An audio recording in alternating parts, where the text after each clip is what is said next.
মুসলিম উম্মার ঐক্যের হেদায়েত আমরা কোরআন থেকে নিচ্ছি না।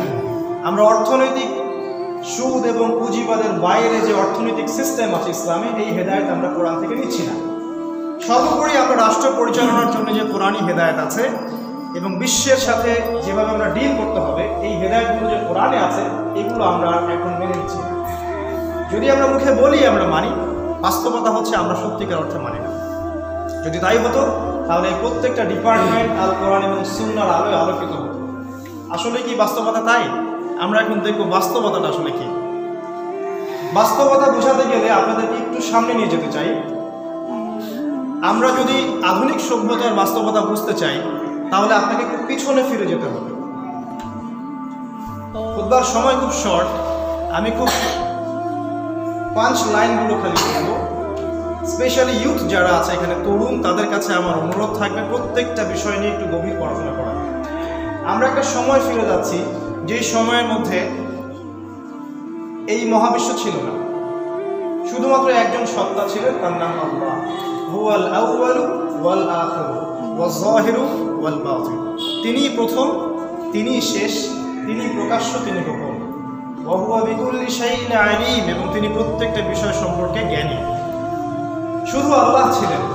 এরপরে আল্লাহ পাক যা সৃষ্টি করেছেন তা হলো আরশে আযীম, যে আরশের উপরে আল্লাহ রাব্বুল আলামিন সমুন্নত আছে। মাত্র 8 জন ফেরেশতা এই বিশাল আরশটাকে ধরে আছে। এই আরশটা ছিল পানির উপরে। এরপরে আল্লাহ রাব্বুল আলামিন সৃষ্টি করলেন কলম, এবং বললেন উক্তুব। কলম বলল মাযা আক্তুব।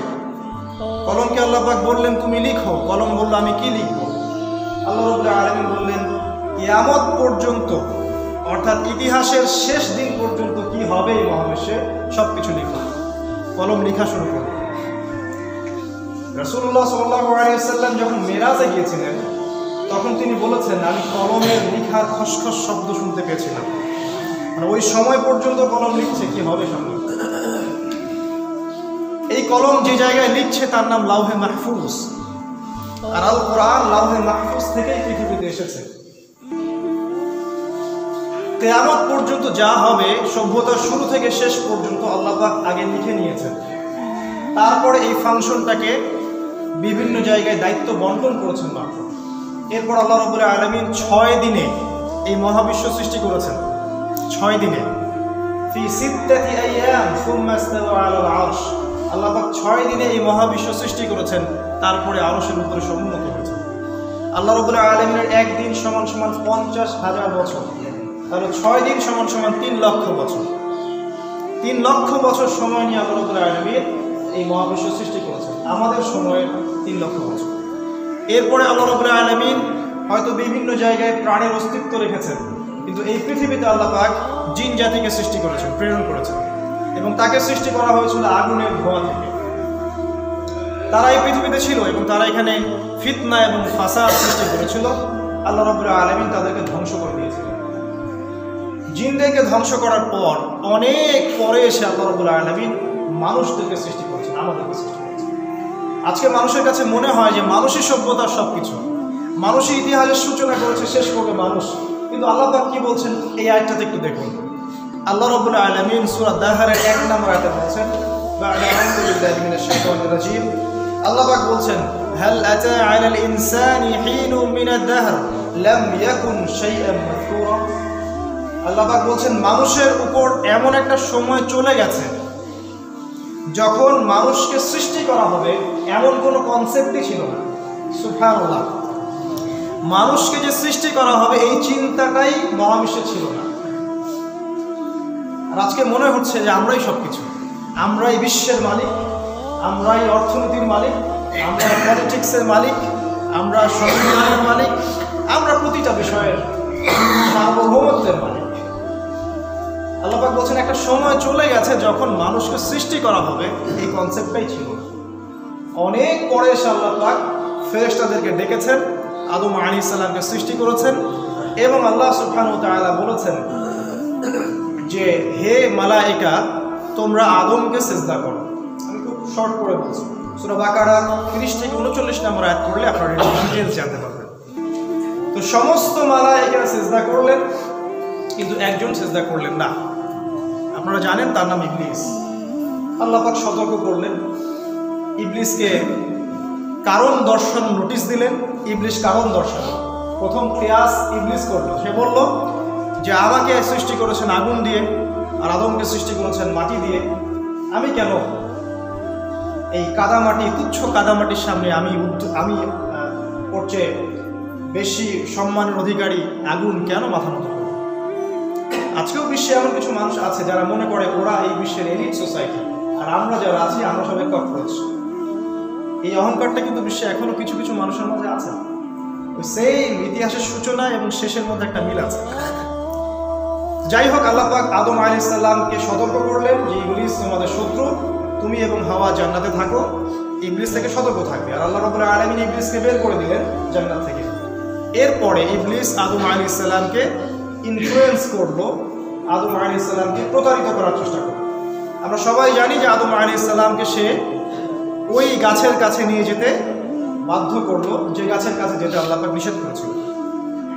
আসলে সেটা কি গাছ ছিল সেটা কোনো বড় বিষয় নয়। বিষয়টা হচ্ছে আদম আলাইহিস সালাম ইবলিস কর্তৃক কি শব্দে প্রতারিত হয়েছে, শব্দটা আমি আজকে আপনাদেরকে বলব। ইবলিস এসে আদম আলাইহিস সালামকে বলেছিল যে হাল আদুল্লুকুম আলা শাজারাতিন ওয়া মুলকিন লা ইয়াবলা। আদম আলাইহিস সালামের কাছে এসে ইবলিস বলেছিল, আমি কি তোমাদেরকে এমন গাছের কথা বলে দিব না যেই গাছের কাছে গেলে বা যার ফল খেলে তোমরা অমর হয়ে যাবে এবং এমন রাজত্ব পাবে যেটা কখনোই শেষ হবে না। দুইটা প্রলোভন ছিল, একটা হচ্ছে স্থায়িত্বের প্রলোভন আর একটা হচ্ছে এমন রাজত্ব পাবে যেটা কখনো ডিস্ট্রয় করা সম্ভব হবে না। পৃথিবীতে আজকে যত ফাসাদ তার মূল উদ্দেশ্য কিন্তু এই দুইটা। যারা ফাসাদ সৃষ্টি করছে তারা চায় এমন রাজত্ব যেটা যেন কখনো কেউ নিঃশেষ করতে পারবে না। তারা অমর হতে চায়, they want to rule the world. তারা পুরো ওয়ার্ল্ডকে রুল করতে চায়, এটাই তাদের উদ্দেশ্য। ইবলিসও একই ধোঁকা আদম আলাইহিস সালামকে দিয়েছিল। তার মানে আজকে যারা এই পথে চলছে তারা ইবলিসের অনুসারী। যাই হোক, ইবলিস আদম আলাইহিস সালামকে প্রতারিত করতে সক্ষম হলো। আল্লাহ পাক সবাইকে নামিয়ে দিলেন পৃথিবীতে। এই নামিয়ে দেওয়ার সময় আল্লাহ পাক দুইটা আয়াত নাযিল করেছেন। এই আয়াতটা আমি আপনাদের সাথে আজকে শেয়ার করব। এই আয়াতটা হচ্ছে সভ্যতা বা সিভিলাইজেশন আমরা যেটা বলি, এর স্থায়িত্বের আয়াত, এর ফিলোসফিক্যাল আয়াত, এর ভিতরে দর্শন এই আয়াতের মধ্যে আছে। আল্লাহ পাক বলেছেন, যখন তিনি নামিয়ে দিচ্ছেন তখন বলছেন, তোমরা পৃথিবীতে নেমে যাও। কুল নাহবিতু মিনহা জামিআ, তোমরা পৃথিবীতে নেমে যাও। তুমি এবং তুমি, অর্থাৎ আদম, হাওয়া এবং ইবলিস। ফাইম্মা ইয়াতিয়ান্নাকুম মিন্নি হুদান, কিন্তু মনে রাখবে যে তোমাদের কাছে টাইম টু টাইম পৃথিবীতে আমার পক্ষ থেকে হেদায়েত যাবে। ফামান তাবিআ হুদায়া, যারা আমার হেদায়েত বা আমার বাণীগুলোকে মেনে চলবে, ইত্তেবা করবে, ফালা খাউফুন আলাইহিম ওয়ালা হুম ইয়াহজানুন, তাদের কোনো ভয়ও নাই, তাদের কোনো দুশ্চিন্তাও নাই। খুব সরল স্বীকারোক্তি। আল্লাহ পাক বললেন তোমরা নেমে যাও, কিন্তু এটাই চূড়ান্ত নয়। আমার পক্ষ থেকে টাইম টু টাইম হেদায়েত, কিতাব এগুলো যাবে। যদি তোমরা সেটা ফলো করে চলো তাহলে আবারও এখানে ফিরে আসবে, তোমাদের কোনো ভয় নাই, কোনো টেনশন নেই। আর পরের আয়াত হচ্ছে ওয়াল্লাযীনা কাফারু, কিন্তু যারা এগুলোর সাথে কুফরি করবে, ওয়াকাযযাবু এবং অস্বীকার করবে, উলাইকা আসহাবুন নার, তারাই হবে জাহান্নামের অধিবাসী, হুম ফিহা খালিদুন, এবং সেখানে তারা চিরস্থায়ী হবে। সভ্যতার সরল ফিলোসফিক্যাল কনস্টিটিউশন, এটা যদি আমরা মেনে চলি তাহলে আমরা এই ফলাফল পাবো, না মেনে চললে জাহান্নামে যেতে হবে। আল্লাহ পাক এই দুটো আয়াত দিয়ে আমাদেরকে পৃথিবীতে পাঠিয়ে দিলেন। এরপরে টাইম টু টাইম আল্লাহ পাক অসংখ্য নবী পাঠালেন, তাদের সংখ্যা লক্ষাধিক। কোনো বর্ণনা এসেছে 1 লক্ষ প্লাস, কোনো বর্ণনা এসেছে 2 লক্ষ প্লাস। সঠিক সংখ্যা আল্লাহ ভালো জানেন, এটা আমাদের তর্কের বিষয় নয়। বিষয়টা হচ্ছে আমরা দেখব প্রত্যেকটা নবীর ক্ষেত্রে সমস্যা একই ছিল, সমাধানও সেম। আপনি যদি দেখেন আল কোরআনুল কারীমে 25 জন নবীর কথা আছে, মাত্র 25 জন। বাকিদের কথা আল্লাহ পাক উল্লেখ করেননি, কারণ আমাদের এটার প্রয়োজন নাই। যতটুকু প্রয়োজন আল্লাহ পাক ততটুকু দিয়েছেন। আল্লাহ পাক আদম আলাইহিস সালামের পরে নূহ আলাইহিস সালামকে পাঠিয়েছেন, তিনি 950 বছর তার জাতিকে দাওয়াত দিয়েছেন, মাত্র 40 বা 80 জন মানুষ ইসলাম কবুল করেছে। তিনি পরাজিত হননি, তিনি হেরে যাননি।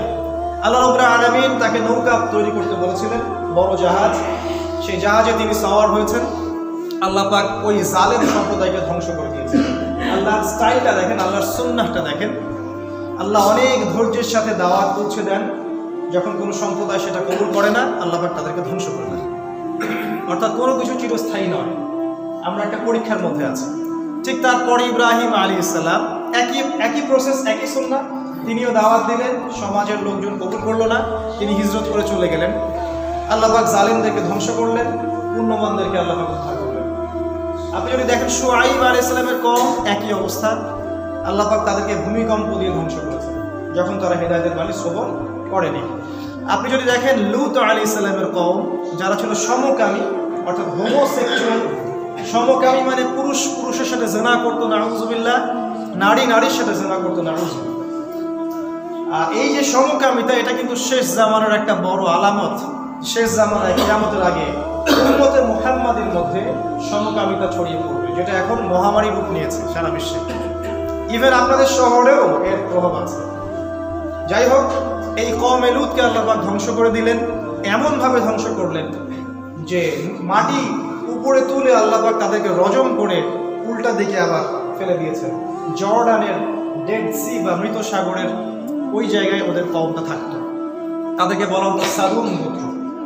আপনি যদি দেখেন লূত আলাইহিস সালামের সাথে আদ এবং সামুদ জাতির ঘটনা, একই প্রেক্ষাপট দেখতে পারবেন যে হুদ আলাইহিস সালাম এবং সালেহ আলাইহিস সালাম তারা দাওয়াত দিয়েছেন, তারা কবুল করেননি, আল্লাহ পাক তাদেরকে ধ্বংস করেছেন ভূমিকম্প দিয়ে, ঝড় দিয়ে, অথবা প্রচণ্ড শব্দ দিয়ে।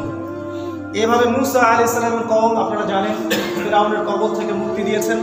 আল্লাহ পাক বনী ইসরাইলকে মুক্তি দেওয়ার পর ফিরআউনকে কিন্তু নীল নদে লোহিত সাগরে ডুবিয়ে মেরেছেন। নীল নদে না, লোহিত সাগরে ডুবিয়ে মেরেছেন। একই সুন্নাহ, একই স্টাইল। আল্লাহ রাব্বুল আলামিনের সুন্নাহর মধ্যে কোনো পার্থক্য নাই। আল্লাহ বলেছেন ওয়ালান তাজিদা লিসুন্নাতিল্লাহি তাহওয়িলা, হে নবী তুমি আমার স্টাইল, আমার সুন্নাহর মধ্যে কোনো পরিবর্তন দেখতে পাবে না। এভাবে পরবর্তীতে ঈসা আলাইহিস সালাম আসেন, তার কওমও তাকে অস্বীকার করে। আল্লাহ রাব্বুল আলামিন ঈসা আলাইহিস সালামকে উঠিয়ে নেন আকাশে তার কাছে, যিনি পরবর্তীতে আবারও পৃথিবীতে ব্যাক করবেন ইনশাআল্লাহ উম্মতে মুহাম্মাদী হয়ে। সেই সময়টা অনেক ক্লোজ। এরপর সবচেয়ে শেষে, ইতিহাসের সভ্যতার সবচেয়ে শেষের দ্বার প্রান্তে যে নবীকে আল্লাহ পাঠিয়েছেন তিনি হলেন হযরত মুহাম্মদ সাল্লাল্লাহু আলাইহি ওয়াসাল্লাম। আর আমরা তার উম্মত। এই হিস্ট্রিটা আমি একটু সময় নিয়ে এই কারণে বললাম যে বইয়ের শেষ পৃষ্ঠা আপনি ততক্ষণ পর্যন্ত বুঝতে পারবেন না যতক্ষণ পর্যন্ত একটা বইয়ের প্রথম পৃষ্ঠা আপনি না পড়ছেন। কোরআন এবং সুন্নাহর শুরু থেকে শেষ পর্যন্ত আপনি যদি না স্টাডি করেন তাহলে আপনার জ্ঞানটা একটা পরিপূর্ণতা লাভ করবে না। আপনার ইলম এবং প্রজ্ঞা, নূর এবং বসিরা আপনাকে আলোকিত করবে না। আপনি তখন আইসোলেটেড হবেন। আইসোলেটেড মানে হচ্ছে যে কোনো একটা আয়াত বা কোরআনের একটা হাদিসকে দেখেই আপনি একটা ডিসিশন নিয়ে ফেলবেন। কিন্তু আমাদের সত্যিকারের পদক্ষেপ হওয়া উচিত একটা বিষয়ের যতগুলো আয়াত আছে, যতগুলো হাদিস আছে, সবগুলোকে আগে এক জায়গায় নিয়ে আসতে হবে। তারপরে আপনি এগুলোর মধ্যে একটা হারমোনিয়াস কানেকশন তৈরি করতে পারবেন। তো ইতিহাসের শেষ পৃষ্ঠায় চলে আসছি আমরা। মুহাম্মদ সাল্লাল্লাহু আলাইহি ওয়াসাল্লাম শেষ নবী হলেন, কিন্তু আমরা অনেকে জানি না তিনি যে প্রেক্ষাপটে নবী হয়েছিলেন ওই সমাজটা কেমন ছিল। বিশ্বাস করেন ওই সমাজটা আমাদের বর্তমান বিশ্বের মতোই ছিল। ওই আইয়ামে জাহিলিয়া বলতে আমরা যেটা বুঝি তার চেয়ে বেশি জাহিলিয়াত এখন এই বিশ্বের মধ্যে আছে। আমরা দেশ নিয়ে কথা বলছি না, আমরা বিশ্ব নিয়ে কথা বলছি। কারণ ইসলাম কোনো দেশের জন্য আসেনি, আর কোরআন কোনো সম্প্রদায়ের জন্য আসেনি, এটা পুরো মানব জাতির জন্য। ইসলাম, কোরআন এগুলো পুরো মানব জাতির জন্য, তাই আমরা বিশ্ব নিয়ে কথা বলছি। রাসূলুল্লাহ সাল্লাল্লাহু আলাইহি ওয়াসাল্লাম যে সময়ে প্রেরণ করেছেন আল্লাহ রাব্বুল আলামিন, ওই সমাজের মধ্যে মূলত 5টা সমস্যা ছিল। ঠিক আছে, মূলত 5টা সমস্যা ছিল। এক নাম্বার হচ্ছে ওই সময়ের মানুষেরা আল্লাহ রাব্বুল আলামিনকে বিশ্বাস করতো ঠিকই, কিন্তু তাদের ব্যক্তিগত জীবনে, অর্থনৈতিক জীবনে, পারিবারিক জীবনে, রাষ্ট্রীয় জীবনে গিয়ে আল্লাহর সাথে শিরক করত। এটা ছিল এক নাম্বার সমস্যা। তারা আল্লাহকে বিশ্বাস করতো না, ব্যাপারটা এমন ছিল না। তারা আল্লাহকে ঠিকই বিশ্বাস করতো, কিন্তু তারা বিভিন্ন সেক্টরে গিয়ে আল্লাহর সাথে শরীক বা অংশীদার স্থাপন করত। অর্থনৈতিক জীবনে গিয়ে বলতো আমরাই ইলাহ, আমরা যে সিস্টেমটা দিব সেটাই সিস্টেম, এখানে আল্লাহর কোনো হেদায়েতের প্রয়োজন নাই। পলিটিক্যাল লাইফে গিয়ে বলতো আমরাই বিধানদাতা, আমরা যা দিব তাই, এখানে আল্লাহর বিধানের আমরা পরোয়া করি। ব্যক্তিগত জীবনে এবং আধ্যাত্মিক জীবনে গিয়ে তারা লাত, উজ্জা, হুবল, মানাত এগুলি পুজো করতো, কিন্তু আল্লাহকেও বিশ্বাস করতো। আল্লাহকে বিশ্বাস করতো না, ব্যাপারটা এমন নয়। এটা ছিল মৌলিক সমস্যা 1 নাম্বার, সেখানে শিরকের প্রাদুর্ভাব ছিল বেশি। দ্বিতীয় সমস্যা ছিল তারা রিবা বা সুদের সমস্যায় ভুগছিল। সমাজের এমন একটা মানুষও খুঁজে পাওয়া যাইতো না যে সুদ খাইতো না। রেয়ারলি একটা মানুষ, হার্ডলি একটা মানুষ খুঁজে পাওয়া যাইতো যে সুদ থেকে বিরত থাকতো। যদি আপনি ভালো করে বোঝেন, বর্তমান বিশ্বের প্রেক্ষাপটেও একই সমস্যায় আমরা ভুগছি। তারপরে যে সমস্যাটা ছিল 3 নাম্বার, সেটা ছিল মাদক। সমাজের ম্যাক্সিমাম মানুষ মাদক দ্রব্যের সাথে সম্পৃক্ত ছিল। আপনি যদি আজকের বিশ্বের দিকে তাকান, দেখবেন সমস্যা একদম সেম। আজকে অলমোস্ট এভরি সিঙ্গেল কান্ট্রি মাদকের সমস্যায় ভুগছে। কিভাবে এ থেকে উত্তরণ করা যায় এই পথ খুঁজে পাচ্ছে না। দেয়ালে লিখছে, আসলে দেয়ালে লিখে যে মাদক থেকে দূরে থাকা যায় না এটা তারা বোঝে না। আসলে তারা ওয়ান আইড পিপল, একচোখা মানুষ। একচোখা মানুষ মানে এক্সটার্নালি তারা দেখে, কিন্তু ইন্টারনালি তারা ব্লাইন্ড। অন্তর্দৃষ্টি তাদের মরে গেছে, এই জন্য তারা হেদায়েত খুঁজে পায় না। আর মানুষের অন্তর্দৃষ্টি তখনই মরে যায় যখন মানুষ কোরআন এবং সুন্নাহ থেকে দূরে সরে যায়, আল্লাহর হিদায়াতকে পরোয়া করে না। এটা ছিল 3 নাম্বার সমস্যা। 4 নাম্বার সমস্যা ছিল নারীর অবমাননা। ওই সময় নারী জাতির মূল্যায়ন ছিল না। আপনারা জানেন যে নারীকে জীবিত কবর দেওয়া হতো, বাচ্চাদেরকে সম্পত্তির অধিকার দেওয়া হতো না, বেশ্যাবৃত্তি ব্যাপকতা ছিল, জিনা, ব্যভিচার এগুলোর সয়লাভ ছিল ওই সময়টায়, আইয়ামে জাহিলিয়াতে। এবং সর্বশেষ 5 নাম্বার যে মৌলিক সমস্যাটা ছিল সেটা হলো এই যে ওই সময়ে ছোট ছোট কারণেই বড় বড় যুদ্ধ সংঘটিত হতো। খুব সামান্য সিলি ব্যাপারগুলো নিয়েই গোত্রীয় দীর্ঘস্থায়ী রক্তক্ষয়ী সংঘাতে মানুষ লিপ্ত হতো। এই 5টা ছিল ওই জামানার মৌলিক সমস্যা, যে সময় রাসূল সাল্লাল্লাহু আলাইহি ওয়াসাল্লাম নবী হিসেবে প্রেরিত হয়েছিল। নাম্বার 1 শিরক, নাম্বার 2 হচ্ছে রিবা বা সুদ, নাম্বার 3 হচ্ছে মাদক বা খামার, নাম্বার 4 হচ্ছে নারী জাতির অবমাননা, এবং নাম্বার 5 হচ্ছে দীর্ঘস্থায়ী রক্তক্ষয়ী সংঘাত। যদি আপনি ইন্টেলেকচুয়াল অডিয়েন্স হয়ে থাকেন, আপনি বুঝতে পারবেন বর্তমান দেশ বা বিশ্বের এই 5টাই মৌলিক সমস্যা। এখন আমরা দেখব রাসূল সাল্লাল্লাহু আলাইহি ওয়াসাল্লাম নবী হওয়ার পরে মাত্র 23 বছরের মধ্যে, মাত্র 23 বছর, আমরা তো শতাব্দীর পর শতাব্দী চেষ্টা করছি, কোনো ফলাফল আসছে না। মাত্র 23 বছরের মধ্যে রাসূল সাল্লাল্লাহু আলাইহি ওয়াসাল্লাম এই পুরো সমাজটাকে চেঞ্জ করে দিলেন। অন্ধকারাচ্ছন্ন একটা সমাজ টোটালি আলোকিত হয়ে গেল মাত্র 23 বছর। যার 13 বছর তিনি ছিলেন মক্কায় আর 10 বছর ছিলেন মদিনায়। এই 23 বছরে কি এমন জাদু তিনি করলেন? তিনি কোনো জাদু করলেন? তিনি কি কোনো জিন মানুষের উপর ছড়াই দিলেন? তিনি মানুষকে কি কোনো আদর্শের প্রলোভন দিলেন? তিনি মানুষকে টাকা পয়সার প্রলোভন দিলেন? তিনি কি মানুষকে পলিটিক্যাল পাওয়ারের প্রলোভন দিলেন? আসলে তিনি কি করলেন এই 23 বছর? আল্লাহ রাব্বুল আলামিন এই 23 বছরে তার উপর একটা কিতাব নাযিল করেছেন, সেটা হলো এই আলোচনা। তিনি শুধু এই কোরআন এবং সুন্নাহর আলোকে মানুষের হৃদয়ে অন্তর্জগৎকে পরিবর্তন করে দিয়েছেন। বাস এতটুকু। এই 23 বছর পরের মক্কার দিকে যদি আপনি তাকান, আপনি দেখবেন এই 23 বছর পর মক্কায় কোনো শিরক নাই, মক্কায় কোনো সুদ নাই, মক্কায় কোনো নারীর অবমাননা নাই, মক্কায় কোনো খামর বা মদ নাই, মক্কায় কোনো দীর্ঘস্থায়ী সংঘাত নাই। সুবহানাল্লাহি ওয়া বিহামদিহি, সুবহানাল্লাহিল আযীম। তাহলে কি এমন কাজ রাসূল সাল্লাল্লাহু আলাইহি ওয়াসাল্লাম এবং সাহাবায়ে কেরাম করলেন যে কাজটা করার ফলে এই পরিবর্তনটা আসলো? সেটা হলো এই, তারা এই কোরআনের সাথে, এই বইটার সাথে মূলত 6টা কাজ করেছেন, মাত্র 6টা। আজকেও যদি আমরা কোনো মুসলিম ব্যক্তিগতভাবে হোক বা পারিবারিকভাবে হোক বা সাংগঠনিকভাবে হোক বা রাষ্ট্রীয়ভাবে হোক বা বৈশ্বিকভাবে, যেভাবেই হোক, যদি এই 6টা কাজ আজকে আমরা করতে পারি, আজকেও সেই সোনালী সময় ফিরিয়ে আনা সম্ভব। অসম্ভব কিছুই নাই, কারণ কোরআন এখনো আছে, সেই নবী নাই কিন্তু নবীর সুন্নাহ এখনো আছে, সেই আল্লাহ এখনো আছেন। ইন্নাল্লাহা হাইয়ুন লা ইয়ামুত, আল্লাহ পাক চিরঞ্জীব, তিনি কখনো মরে যান। 6টা কাজ কি? নাম্বার 1, তারা আল কোরআনের বিশুদ্ধ তিলাওয়াত শিখেছিলেন। তাদের মধ্যে প্রত্যেকেই কোরআন পড়তে জানতেন এবং প্রতিদিন তারা মিনিমাম 1 পারা, 1.5 পারা, 2 পারা করে কোরআন পড়তেন, বুঝুক আর নাই বুঝুক। আমরা এটা থেকে এখন সরে আসছি। আমাদের আসলে অনেক কিছু করার সময় আছে, কোরআন পড়ার সময় নাই। আমাদের ব্যবসা বাণিজ্য, চাকরি, স্ত্রী স্বামী, বিসিএস পরীক্ষা, অনার্সের পরীক্ষা, মাস্টার্সের পরীক্ষা, দীর্ঘ 23, 24, 25 বছর আমরা অনেক কিছুই করতে পারি। আসলে we have no time for Quran. এই কারণেই আমাদের উম্মার আজকে এই অবস্থা, আর কোনো কারণ নাই। আজকে যারা ইসলামকে ডমিনেট করতে চায় তারা মূল যে কাজটা করেছে সেটা হলো এই, তারা কোরআন থেকে এই জাতিকে সরিয়ে নিয়েছে। তারা প্রথমত কোরআন তিলাওয়াত করতে জানতেন, দ্বিতীয়ত তারা শুধু তিলাওয়াতই করতেন না, এর অর্থটাকে গভীরভাবে বুঝতেন।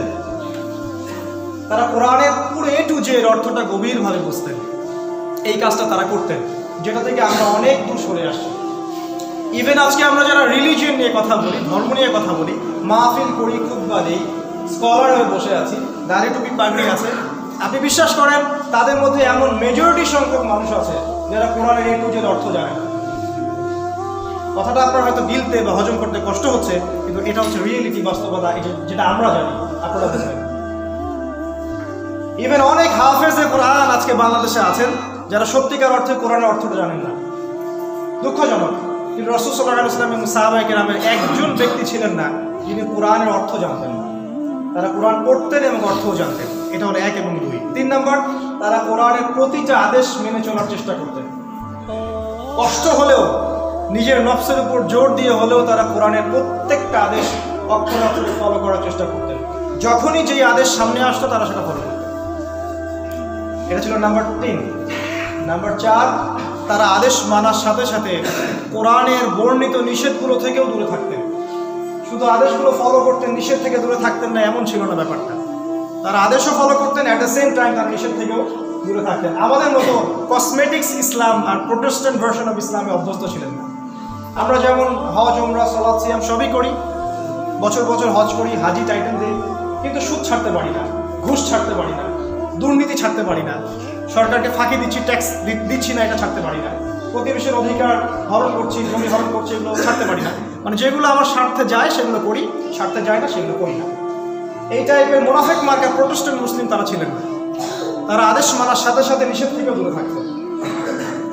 এটা ছিল 4। নাম্বার 5, তারা কোরআনের দাওয়াত এর জন্য মানুষের দুয়ারে দুয়ারে যাইতেন, মানুষের কোরআনের দিকে ডাকতেন এবং কোরআনের আলোয় দাওয়াতি কাজ করতেন, মানুষকে আল্লাহর কিতাবের দিকে ডাকতেন।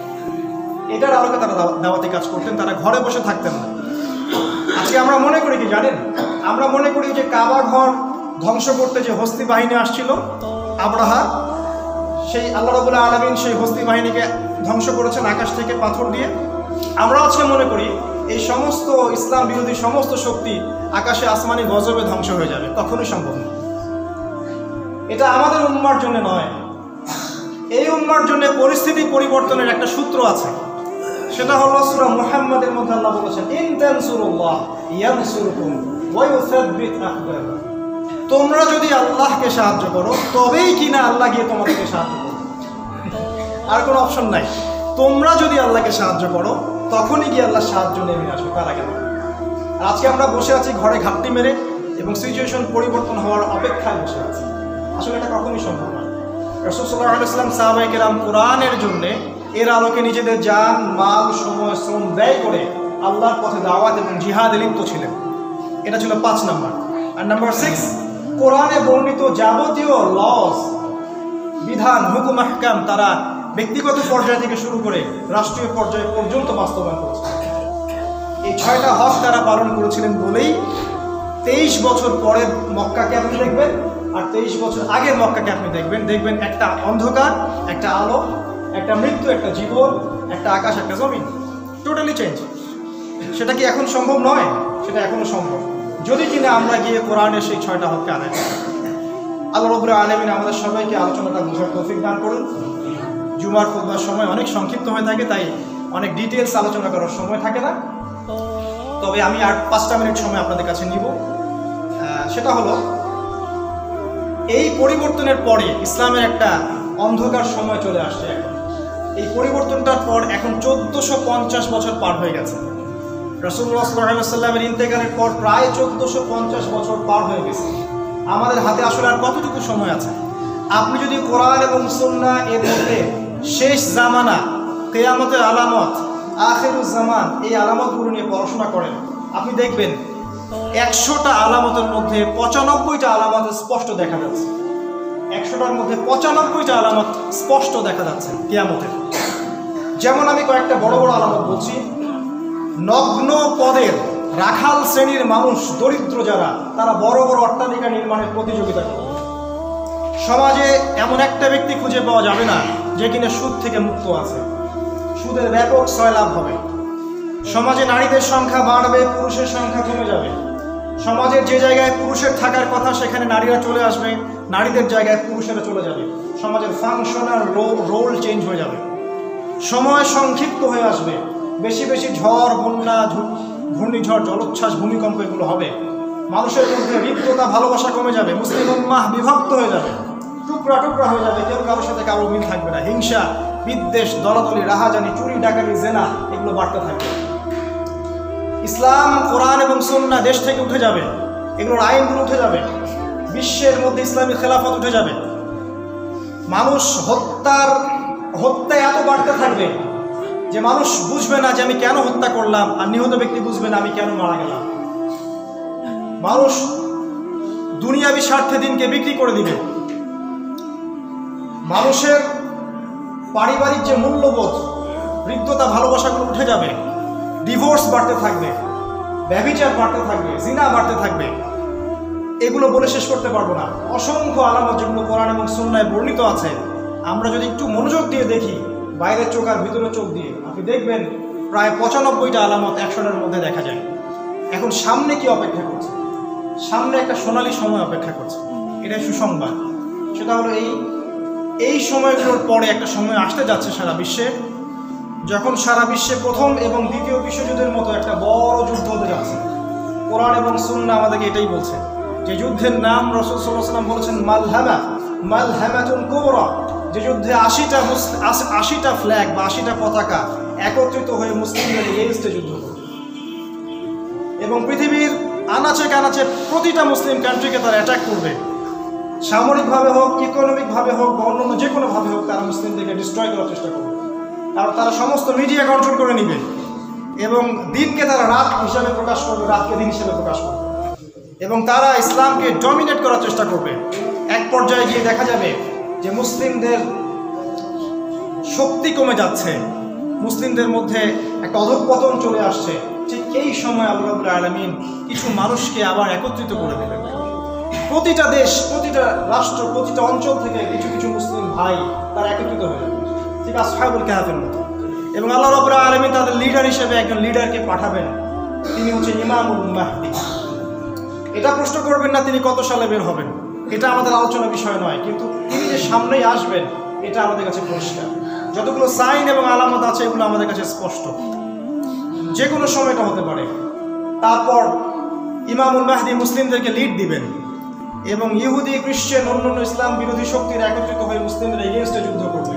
যুদ্ধ চলতেই থাকবে এবং আল্লাহ রাসূল সাল্লাল্লাহু আলাইহি ওয়াসাল্লাম বলেছেন প্রতি 100 জন যোদ্ধার মধ্যে 99টা যোদ্ধাই মারা যাবে।